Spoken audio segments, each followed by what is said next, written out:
শূন্য হয়ে গেল, সেই নেতৃত্ব পুনর্গঠিত হতে যায় আমরা কিছুটা হোঁচট খেয়েছি মাত্র।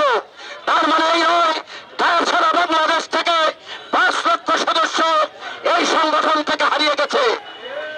তাই আমি আপনাদেরকে উদ্যত আহ্বান জানাতে চাই, আপনারা আশাহত হবেন না। আপনারা ডিপ্লোমা ইঞ্জিনিয়ারদের ইতিহাস, আন্দোলন সংগ্রাম এবং জয়লাভের ইতিহাস, এ পর্যন্ত ডিপ্লোমা ইঞ্জিনিয়ার কোন আন্দোলনে তারা বিপদ হয়েছে এরকম কোন নজির ডিপ্লোমা ইঞ্জিনিয়ারদের নাই।